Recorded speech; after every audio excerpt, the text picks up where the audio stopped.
ડીસા કોંગ્રેસ પ્રદેશ સમિતિ દ્વારા ડીસા બગીચા ખાતે કાર્યક્રમ યોજાયો। કોંગ્રેસ દ્વારા સંવિધાનની પત્રિકાનું ઠેર ઠેર વિતરણ કરવામાં આવ્યું। કોંગ્રેસ પ્રદેશ સમિતિ દ્વારા જય બાપુ જય ભીમ જય સંવિધાન થીમ પર ડીસા બગીચા ખાતે એક વિશાળ કાર્યક્રમ યોજાયો। આ કાર્યક્રમનું નેતૃત્વ ડીસા વિધાનસભા ઇન્ચાર્જ બહેન શ્રી લક્ષ્મીબેન કરેણે કર્યું। આ કાર્યક્રમના ભાગરૂપે બગીચા સર્કલ પર સરદાર પટેલને ફૂલહાર પહેરાવી સંવિધાનની મહત્વતા વિશે લોકોને જાણકારી આપવામાં આવી। સાથે સાથે બજારમાં ડોર ટુ ડોર સંવિધાનની પત્રિકાઓનું વિતરણ પણ કરવામાં આવ્યું। આ કાર્યક્રમમાં મહાત્મા ગાંધી અને ડોક્ટર બાબા આંબેડકરજીના યોગદાનને માન્યતા આપી તેમના અસંખ્ય યોગદાનને યાદ કરવામાં આવ્યું। દરમિયાન આ બે મહાનુભાવોના અપમાન પર કોંગ્રેસ દ્વારા પ્રચંડ વિરોધ નોંધાવ્યો। આ કાર્યક્રમના માધ્યમથી ભાજપ અને આરએસએસ દ્વારા લાગુ કરાયેલ નીતિઓના વિરુદ્ધ જનજાગૃતિ લાવવાનો પ્રયાસ કરવામાં આવ્યો છે। આ કાર્યક્રમમાં ડીસા શહેર કોંગ્રેસ પ્રમુખ મુકેશભાઈ સોલંકી, પ્રકાશભાઈ ભરતિયા, દેવુસિંહ વાઘેલા તેમજ મહિલા કોંગ્રેસ અને અન્ય કોંગ્રેસના વિવિધ સંગઠનોના કાર્યકરો હાજર રહ્યા હતા। બ્યુરો રિપોર્ટ ચેતનભાઈ श्रीमाड़ी। आज अमरा प्रदेश समिति द्वारा जय बाबा साहेब, जय बंधारण, जय बापू, जय बंधारण, जय बाबा साहेब आ रीतनो एक कार्यक्रम आपेलो है।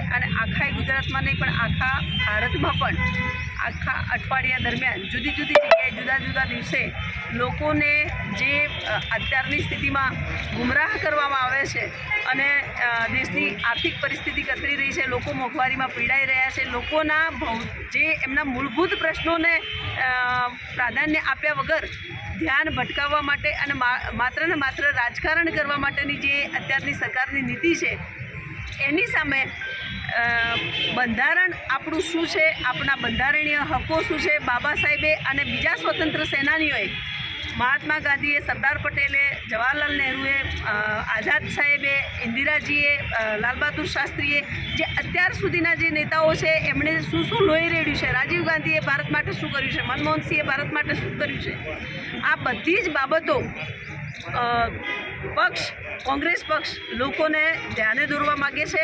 વારંવાર ભાજપ અને ભાજપના નેતાઓ દ્વારા એમના ગમે તેવા ઉદ્ધત વર્તનો, ઉદ્ધત વાણીઓ અને બેફામ વાણી વિલાસના સામે આ પત્રિકા બહાર પાડીને લોકોનું ધ્યાન દોરવા માગે છે। બાબા સાહેબનું જે એમણે અપમાન કર્યું છે અને બાબા સાહેબને સાવ નગણ્ય ગણ્યા છે। બાબા સાહેબ એ અત્યારના દેવ છે, અત્યારના ભગવાન તુલ્ય છે।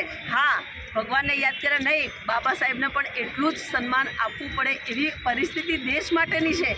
તો બાબા સાહેબને માન સન્માન આપવા માટે, બાપુના સિદ્ધાંતોનું પાલન કરવા માટે અને ભારતની આઝાદી કાયમ રહે, લોકોના અધિકારો જે બંધારણ દ્વારા મળ્યા છે એ કાયમ રહે, એ વાતને ઉજાગર કરવા માટેનો કોંગ્રેસ પક્ષનો અમારો બધાનો પ્રયત્ન છે અને એ પ્રયત્ન અમે કરશું અને લોકો અમારી સાથે જોડાશે।